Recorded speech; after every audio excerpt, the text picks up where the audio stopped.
Part 2. It had been 2 months since the Empire's declaration of war, and now it was the season which turned one's exhaled breath white.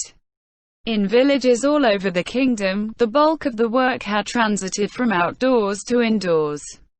Few people ventured outside now. Not many people were still working. This was true even for the adventurers, who gave the impression of working all year round.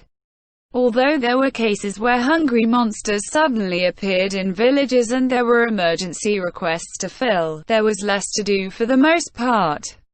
Stepping into uncharted territory was more dangerous during this time, be it to explore ruins or unknown lands during this period. Because of that, adventurers considered this something like a season of rest, and channeled their energies into traring, recreation or their side businesses.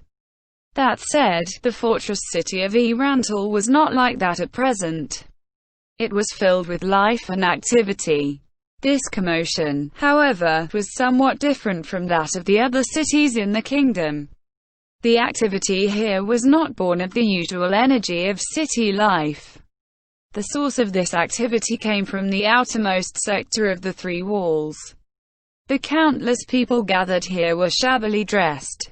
Most of them were commoners, but their numbers were astonishing. There were around 250 of them. Of course, Erantal did not always have so many people in it. It was true that Erantal was the nexus of trade and traffic between three kingdoms, with people, money, goods and other things flowing freely through it. Because of that, the city was a large one. However, that by itself was not enough reason for just one sector to be packed with 250 people. In that case, why were there so many people here?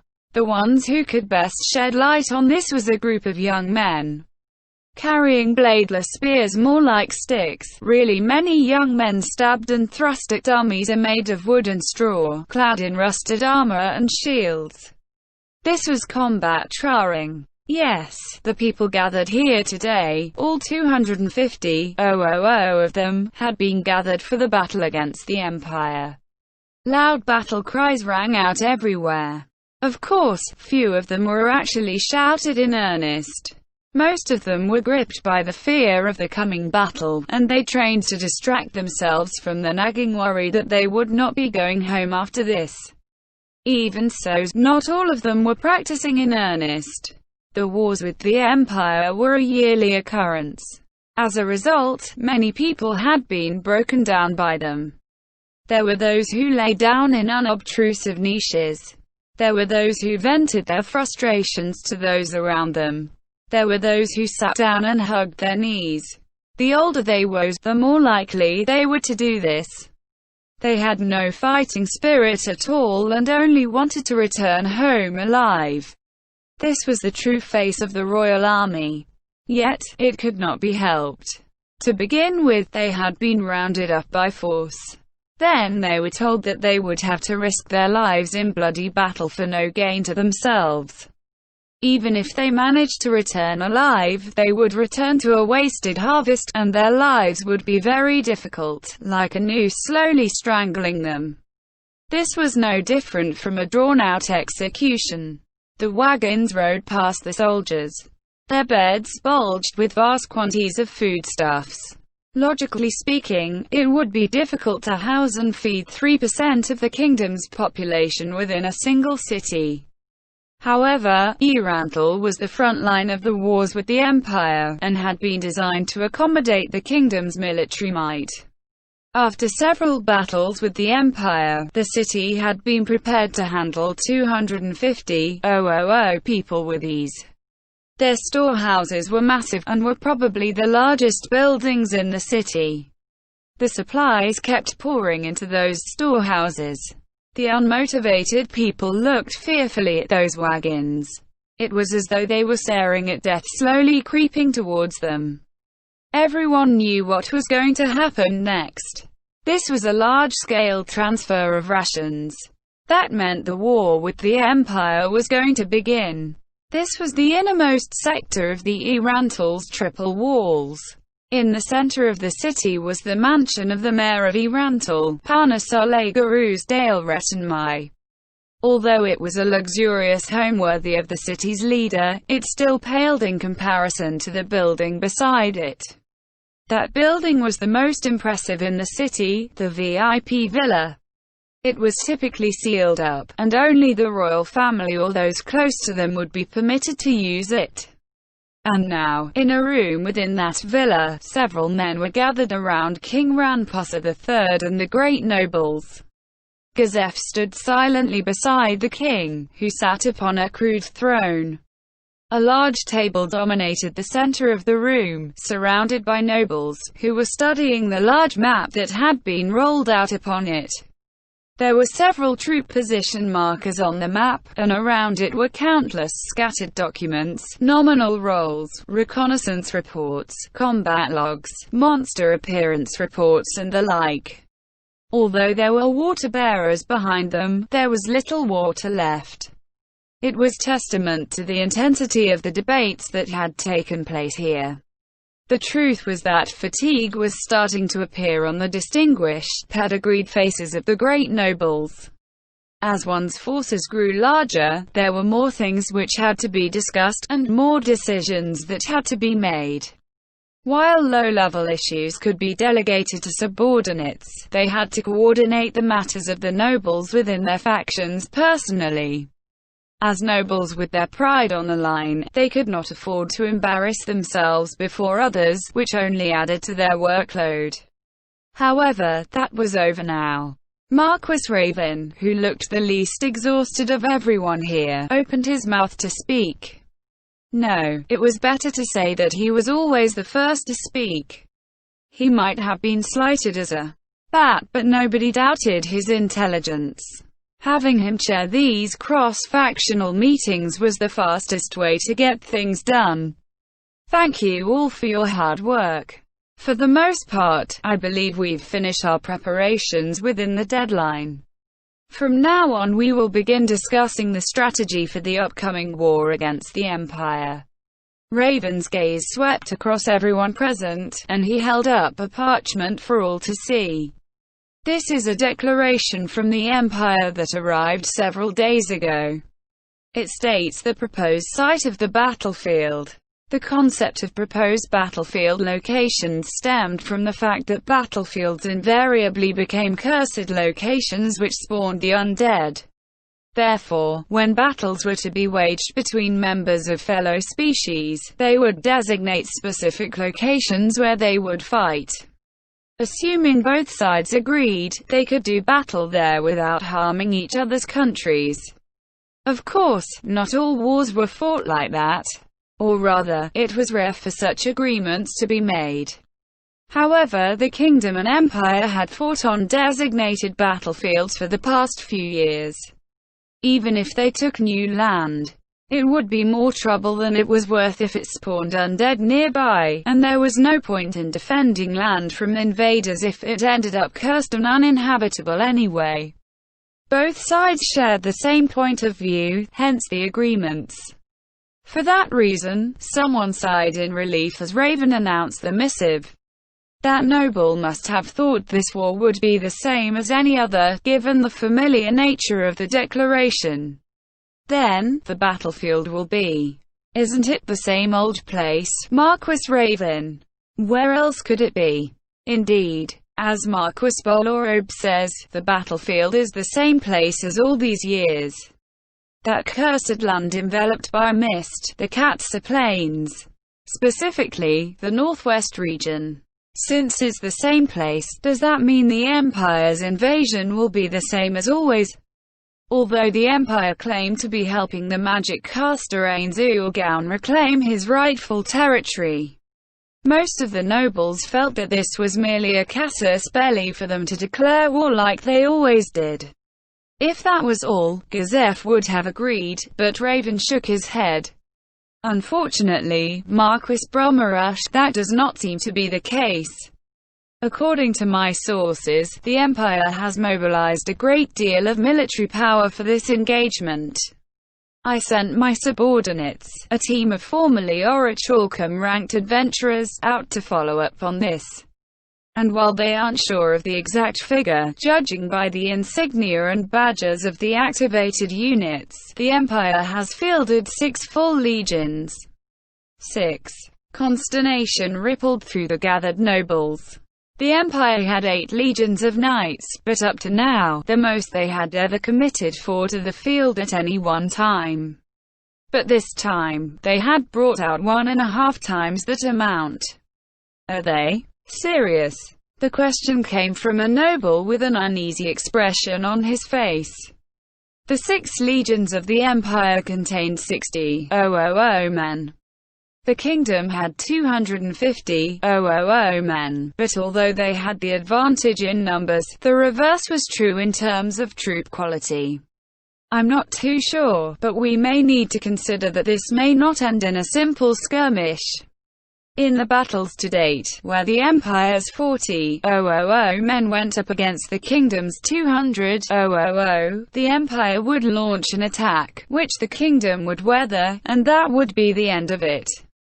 The Empire's objective was to slowly exhaust the kingdom and waste their stocks of food, so just forcing the kingdom to take the field would accomplish one of their objectives. If they were planning on doing the same thing, there would be no need to mobilize 60,000 men. That meant they had another motive for doing this, Raven thought.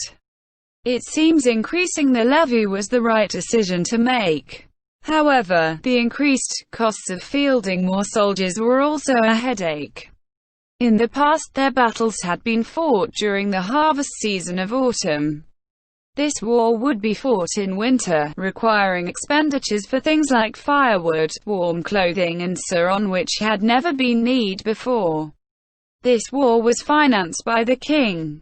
If the royal faction's power had not increased, it would have been hard for the king to gather funds, and the king's own power would have sharply declined. Still, Marquis Raven, don't you think they've mobilized more men than usual in order to impress that magic caster calling himself a king which they allied with, or just putting on a show? After all, not raising a large army against us would result in him losing face in front of their allies. I believe that is very likely. In truth, given that we've received no communication from this Ainzul, I suspect that this incident may have been masterminded by the Empire, and this Ainzul is only a bystander who was drawn into this. He might not even be participating in this of his own free will. Personally, Gazef felt that it would be wonderful if that were really the case. That way they would not truly need to make an enemy of that mighty magic caster, and how many people would that save? However, that might be too optimistic. Gazef opened his hitherto tightly shut mouth. May I speak? Granted. With the king's permission, Gazef began unburdening himself of his doubts. I do not think that is the case. Much like with that document from the slain theocracy, I do not think this declaration of war is a mere sham. Displeasure was clearly evident on the nobles' faces. Irantal and its surroundings was the meeting point of 3 nations. Every time the kingdom and the empire had their little wars, the theocracy would make its opinion known. To begin with, they would say, Irantal and its surroundings originally belonged to the slain theocracy. The kingdom has taken control of it unlawfully and they are obliged to return it to its rightful owners. It is deeply regretful that such improperly appropriated territory should become the object of a power struggle, and so on. When they heard this, both countries wanted to tell them to stop cutting in from the side, but to date the theocracy had never mobilized their troops, so they believed that their disagreement was purely verbal. This time, however, the tone they had taken was very different. The theocracy has no records of him and cannot make a ruling on the matter, but if this land rightfully belongs to Ainzul, then we will acknowledge the legitimacy of his claim. That was what their communiqué had said. The nobles of the kingdom were furious at this statement, which sounded like the theocracy was spouting utter rubbish out of nowhere. However, there were those who understood the true meaning behind the document. The slain theocracy was saying, "We have no intention of antagonizing Ainzulgaon on a national level." That implied that the slain theocracy, the strongest nation in the region, was not willing to risk a confrontation with a single magic caster. But that was understandable, Gazef thought. He easily wiped out one of the 6 scriptures. And although he said he didn't kill them, the slain theocracy feels that it would be a bad idea to make an enemy of someone with such power. If Ainzulgaon was pulled into this war by the Empire, they wouldn't need to roll over like this. HMPH. So what if they have one more magic caster? Aren't we the ones with 250,000 people? Count Ritten laughed in the face of Gazef's caution, the mockery evident in his voice. Gazef fought the urge to furrow his brows. Although he understood the shocking power of a great magic caster, he also understood where Ritten was coming from. If he knew nothing else, he would have thought the same way too. For example, there was the famed magic caster of the Empire, Fludo Paradine. His name was known in distant countries. He was rumored to be able to use magic of the 5th or 6th tier, but to be honest, nobody knew how powerful he really was. That was because he had never taken part in the Empire's wars, nor had he used his magic to rout the armies of the kingdom. While the 6th tier of magic was impressive, exactly how impressive it was remained to be seen. Even Gazef, someone who had survived countless battles as the kingdom's warrior captain, felt that way.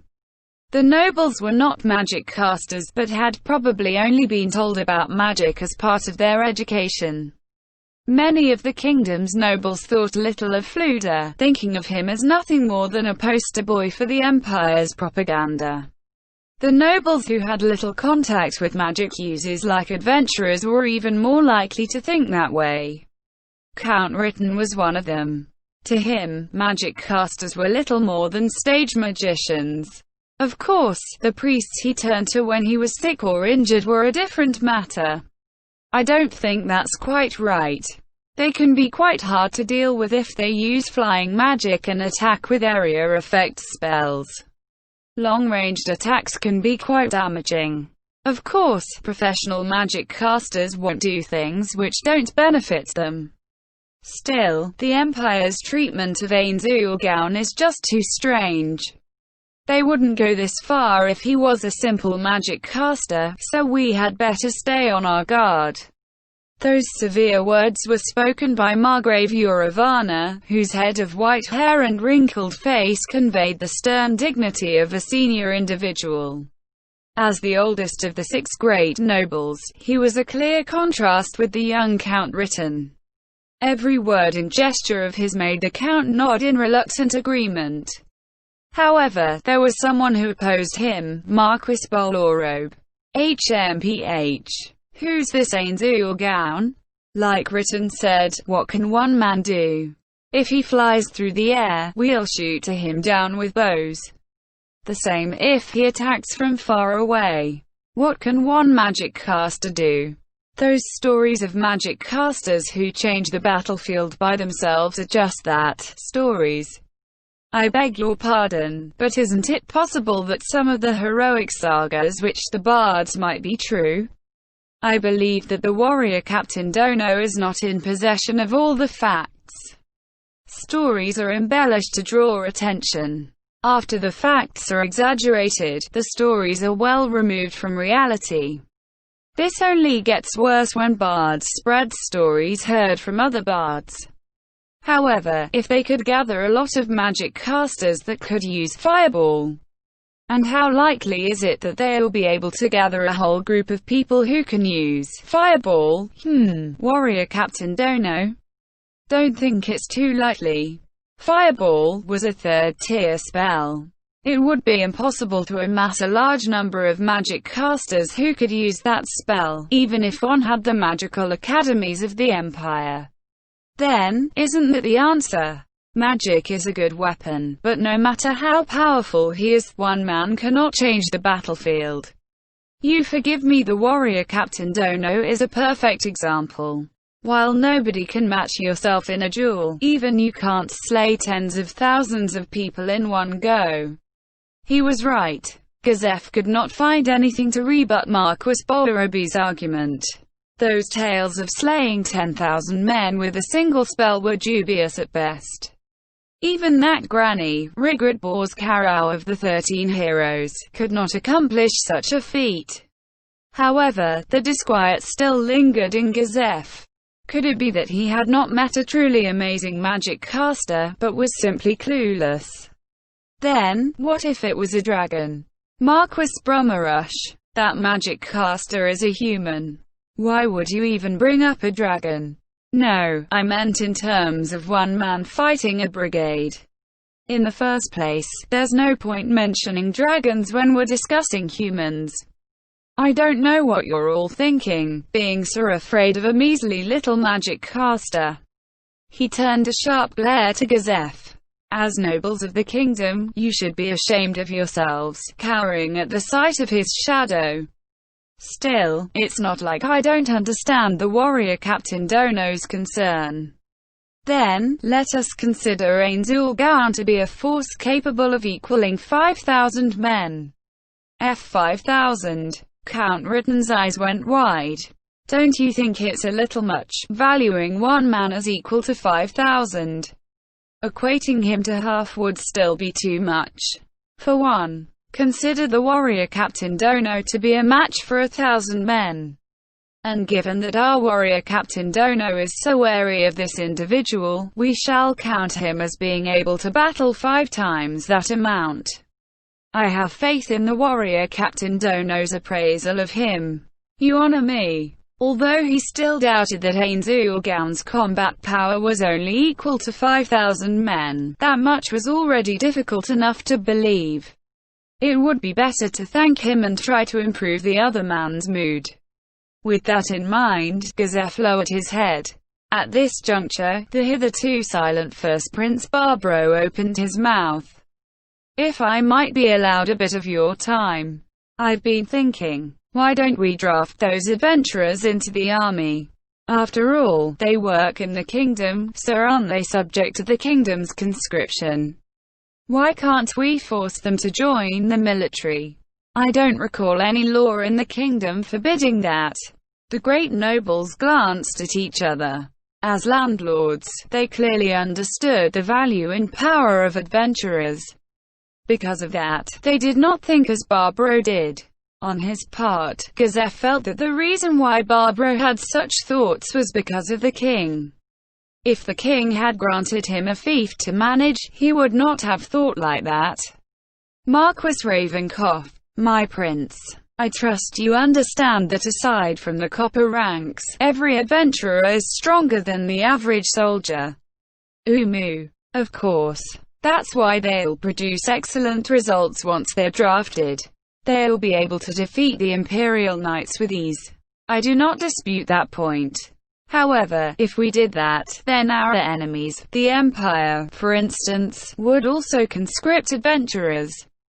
The result of that would not be a battle between adventurers, but a systematic slaughter of the rank and file by adventurers. The losses would be far greater, and many of the weak would die. This is why both sides don't use adventurers, to avoid such an arms race. In addition, the rules of the Adventurers Guild would never allow it. Workers were also not used for similar reasons. In addition, they were usually more expensive than adventurers, and less reliable. I see. I understand the idea, even if I don't accept it. Then what if a city they stayed in was attacked? If they still didn't lend their strength, then wouldn't that be unforgivable as citizens of the Empire? I understand the point you're trying to make. However, they feel that they have discretion over whether or not they count as citizens of the kingdom. In addition, they might also be traveling abroad at the time. In any case, the better they are, the more the nation is diminished when they perish in battle. It may lead to a situation where a monster appears, but there's no adventurer around capable of stopping it. As such, we need to handle adventurers carefully. Marquis Raven, didn't mention earlier that you had conscripted some retired adventurers into your forces. Something about formerly Orichalcum tanked. Why is that allowed? That's fine. They're no longer bound by the rules of the Adventurers Guild once they retire and are no longer members. That's why I hired them. How shall I say this? I hear it, but I still can't bring myself to accept it. Soft laughter and sounds of approval came from the noble contingent. Still, that only applies up to adventurers ranked up to Orichalcum. Adamantite-ranked adventurers are a different matter entirely. Of the two Adamantite-ranked adventurer parties in the kingdom, there was nobody here who did not know of the daring exploits of Blue Rose during the demonic disturbance. Before they took center stage, there was another group of Adamantite-ranked adventurers. Although they've all retired, they haven't been hired since then. Right, Warrior Captain Dono? That's correct. There are 4 of them. One opened an exclusive sword school for pupils he chose himself. 2 more went on a journey. The last one was the granny who once belonged to Blue Rose before vanishing. Gazef counted the familiar faces on his fingers as he recalled them. While he was strolling through the capital, he had been dragged into a training hall by his future teacher, and he had been subjected to hellish days of sword training and lectures. Because of that encounter, the Gazef, who should have only been a mercenary, had ended up serving the king, but even if that was the case... No, come to think of it, those were good memories too. I see. I've also heard that the adventurer team called Darkness are within this city. If only we could count on the beautiful Princess Nabe to fight Ainzu or Gaon. Although that seems difficult. While that was fundamentally a good idea, the Adventurers Guild would never allow it. Several nobles began loudly cursing the guild. For instance, they're nothing more than peasants. For instance, who do they think pays them? For instance, if they're citizens of the kingdom, they should be working for the kingdom. It was only natural that those in power would be displeased by the Adventurers Guild, which refused to submit to that power. However, it was also a fact that they were the only ones who could deal with monsters. If the Adventurers Guild left the kingdom, they would have no way of beating back powerful monsters. As a result, the kingdom would be slowly destroyed, and not even Gazef's presence would change that. Monsters had many special abilities, and defeating him would require an equally diverse repertoire of attacks, defenses and healing methods. Because of this, adventurers were indispensable. It would be a different matter if they could incorporate magic casters and rangers into their forces, like the Empire had. As expected of your highness. I feel that this is a marvelous idea. The one who spoke was a baron. He was too lowly ranked to be taking part in this meeting, which meant he was someone's vassal. As a magic caster, she might have some insights into this situation. It might be good just to listen to what she has to say. Maybe we should send an emissary over, just in case. The idea met with a small amount of approval. Most of the ones who agreed were low-ranking nobles, and given the way they were praising Barbaro, they were probably running dogs from the noble faction. They did not seem to have noticed the faces which the more keen-eyed people were making. Then go, the king ordered in a tired voice. Morndono is an adamantite-ranked adventurer. You are not to offend him under any circumstances. Understood. This Cheneko will carry out the royal decree to the letter. Is that so? Well, then take care not to offend Morndono. The king waved him off again after repeating his orders. The noble in question left the chamber, brimming with pride. He did not seem to have realized that he would be heartlessly cast aside if anything went wrong. Ha! We've come a long way from the original topic. Now, where were we? Suffrain Zulgaun's combat power. I don't think anyone objects to him counting for 5,000 men. Marquis Raven looked to Gazef. I have no objections. Personally, Gazef felt that twice that figure would not be enough, but he understood that those who had not seen his power firsthand might not be able to accept that fact. I see. Then, as the Empire has already agreed on the choice of battlefield, I trust we can all begin moving our armies out toward the Katsa Plains. Marquis Raven's line of sight swept through the room, and one by one the nobles answered in the affirmative. When he reached Marquis Bolorob at last, the man's reply was loud and clear. There will be no problems, Marquis Raven. My troops are ready to move out at any time. Then, Your Majesty, might I make a suggestion? I wish to entrust something to the prince. There was only one prince present. Everyone's eyes turned to Barbaro. It seems that Zulgaun once appeared to save a settlement called Kugane village. If it was purely out of altruism, that would be well and good. However, he might have had a strategic motive in mind.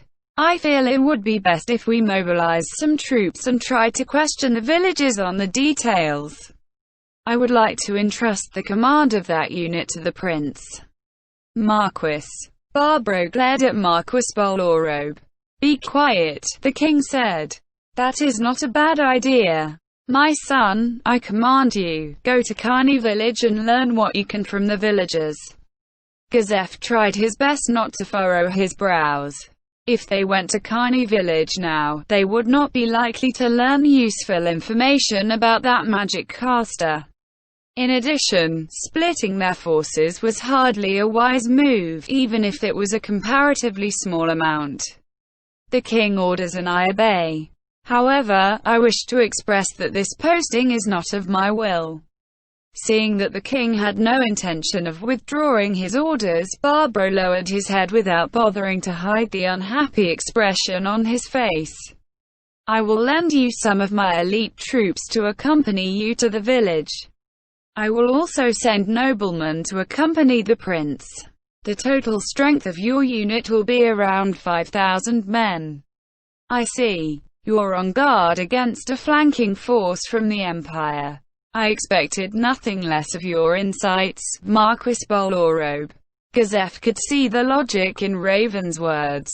However, he still had his doubts that the Imperial Army would use such underhanded methods, flanking troops, even after agreeing on the location of the battlefield. While this was a basic combat tactic, conducting a sneak attack like this after the agreement would only disgrace themselves among the surrounding nations. The Empire would be shooting itself in the foot. Although I don't feel I need so many soldiers, since the Marquis has graciously proposed the idea, I am left with little choice but to accept it. Many thanks, Your Highness. Then, I have one more question. Marquis Bolorob paused for a moment. Rather than catching his breath, the delay was to draw attention to what he was going to say next.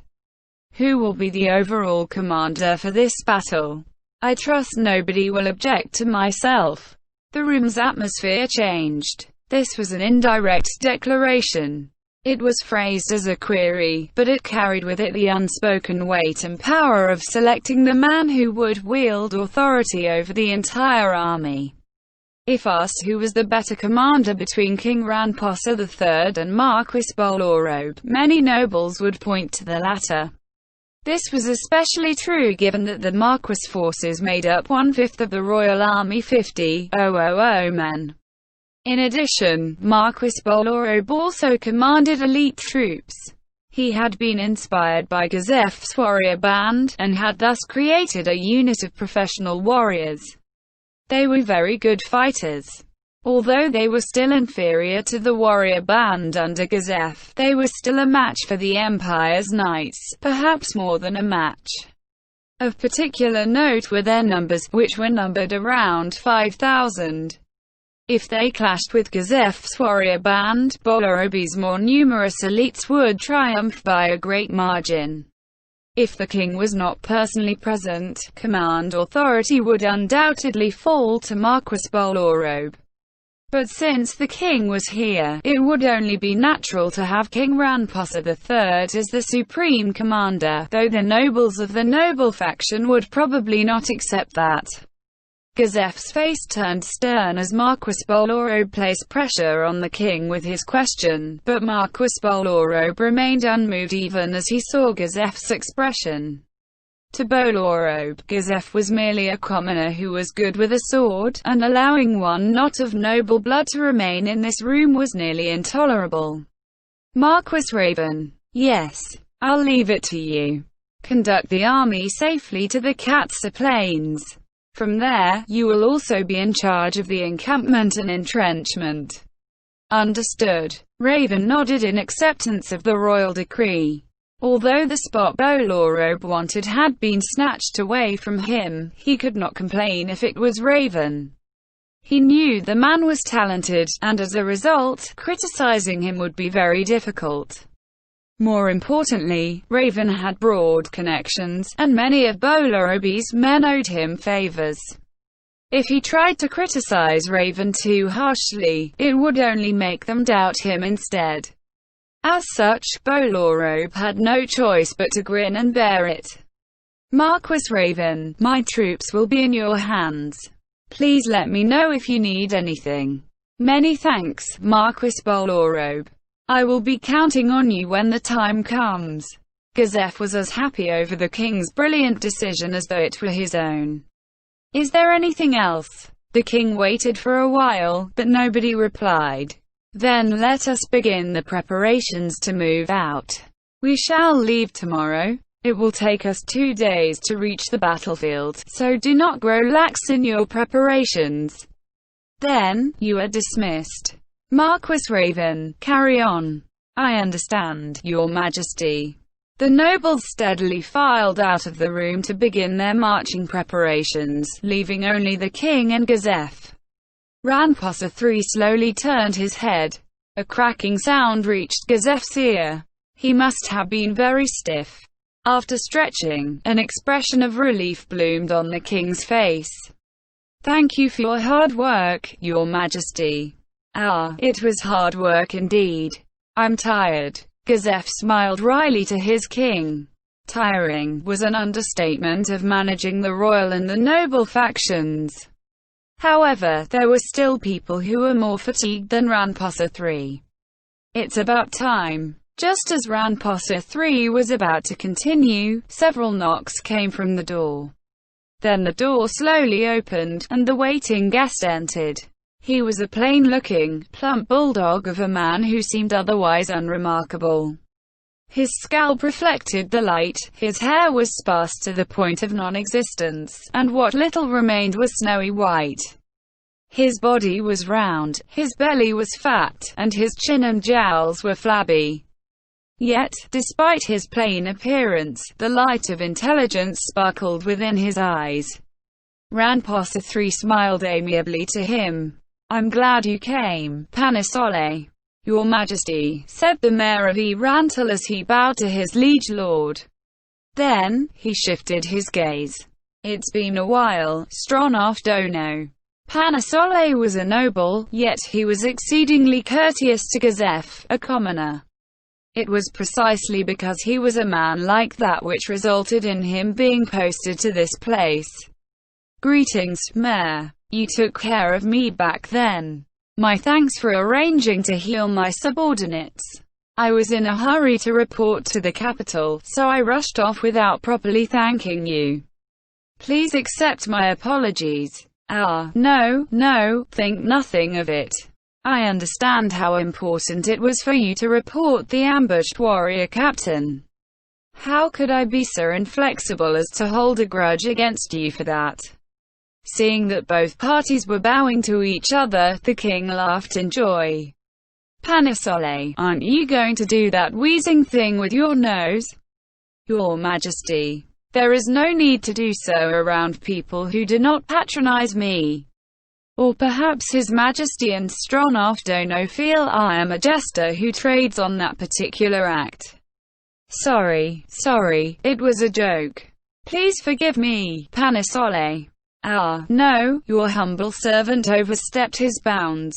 It is I who must beg your forgiveness, Your Majesty. Then, shall we begin? No. The king hesitated, and then replied, no, there's still one more person who's yet to arrive.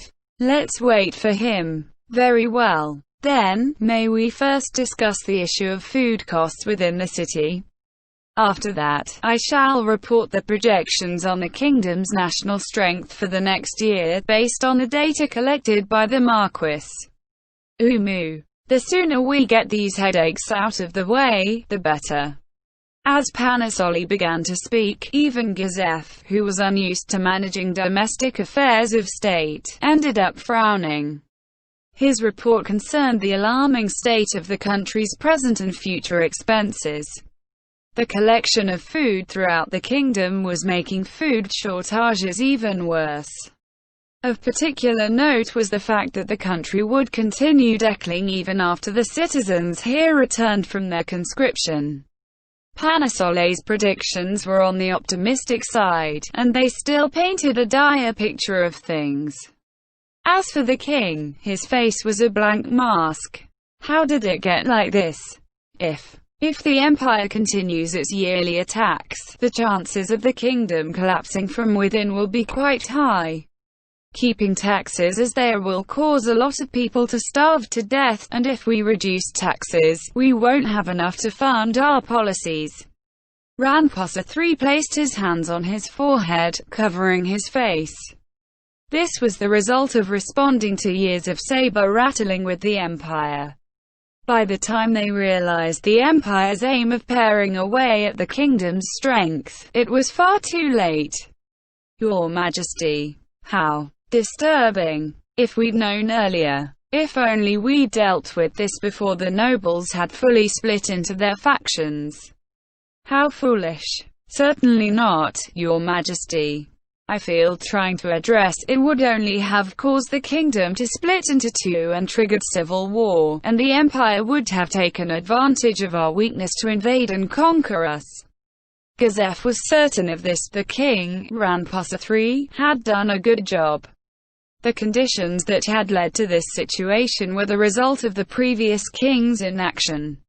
It was impossible for one generation to erase the accumulated sins of all its ancestors. I just want to leave a decent kingdom to the next, to my children. Although the king spoke slowly, every word was laced with powerful purpose. Then, is this not the chance to do so? I have many supporters now due to the disturbance. Should we not strike a telling blow to the empire, no matter the cost, so we can win a few years of peace for the kingdom? Gazef could see a light in the king's eyes. That light made him worry. He knew he should have opposed this, but he could not make a sound. If the king had spoken to advance his own desires and ambitions, perhaps he might have been able to bring himself to chide him.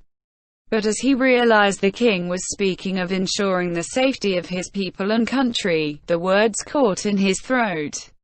As a first-hand witness to the king agonizing over his country, the warrior captain could not speak out against him. While that is certainly possible, I trust you're also aware that this is a very dangerous move. If you act to reduce the power of the nobility, the country may fall into chaos. The king knotted his brows, and Gazef's heart ached. You've hit the nail on the head as usual, Panisole. Although one might die during surgery, there's also a chance that one might live longer. If we leave things be, the disease will spread through the body and slowly kill us. In that case, shouldn't we step forward and seize the day? My king, surgical operations are not reliable. It would be better to find another solution instead. If there was some magical solution to the kingdom's woes, I would like to entrust my hopes to it. Unfortunately, there is none. The barbaric method of cutting open the body to remove the diseased portion is the only cure for our present predicament. This frightening and crude procedure, surgery, advocated by the Minotaur sage, was the only remedy for the kingdom. A gloomy silence dominated the room, which had seen a king forced to extreme measures to save his country. Then, just as it seemed this oppressive atmosphere would last forever, a knock rang out from the door, as though to shatter the despondence in the air. The man who entered without waiting for a response was Marquis Raven. "Gentlemen, I apologize for the delay." Relief spread through the room. "Ah, just the man we were looking for. Marquis Raven, I put a great burden on you." Raven looked confused for a moment as he tried to figure out what exactly the king spoke of, but he immediately reacted by replacing it with a tired expression. "No, don't take it to heart, Your Majesty. In truth, entrusting command to Marquis Overlord would have been foolish in the extreme. After all, he only knows how to order charges and retreats." It was unclear whether Raven sincerely meant his harsh criticism. Perhaps he might have said so on purpose to lighten the gloominess he had sensed when he entered the room. In addition, if Your Majesty was to assume direct control of the army, a misstep might result in the noble faction retreating on the eve of battle. As such, there is no commander better suited to the role than myself. That being said, I'd like a break from all this work without rest. I wish to announce in advance that after this war is concluded, I would like to rest on my own lands for several months. With that, Raven's expression suddenly turned severe. "I apologize for my curtness, but we can't waste time here, so let's get this over with quickly." Although his face remained as cold as that of a snake's, Gazef could sense human emotions within him, as well as qualities that he could bring himself to admire. "I was a fool to not have seen his true nature beforehand. Am I really so bad at reading people?" With regret in his heart, Gazef recalled the meeting in the king's chambers before they left the capital. There had been 5 people present. King Ranposa III, Gazef himself, 3rd Princess Rena, 2nd Prince Zanuck and Marquis Raven. The things which the last 2 had said filled Gazef with surprise and shattered his set-in-stone preconceptions about the court. In particular, there was that man whom Gazef despised, the man who reminded him of a snake and a scorpion. In particular, learning that the man Gazef despised as vermin was actually the man who worked hardest for the king shocked him beyond the capacity of words to describe. "I seem to be constantly causing trouble for you, and my daughter, Marquis Raven." Ranposa III lowered his head to the seated Raven, a sincere expression on his face. "Your Majesty, please don't do that. I've already acted on my own without consulting yourself. I only regret that I did not take action earlier." "Marquis Raven, allow me to apologize to you as well," Gazef said as he bowed deeply. "I was deceived by surface impressions and harbored disrespectful thoughts about you without understanding your true intentions. Please forgive this foolish one. Warrior Captain Dono, there is no need to worry about that. Even so, if I am not punished for my foolishness, it will stick like a thorn within my heart." Raven's face seemed to say, "Really?" And then he shook his head several.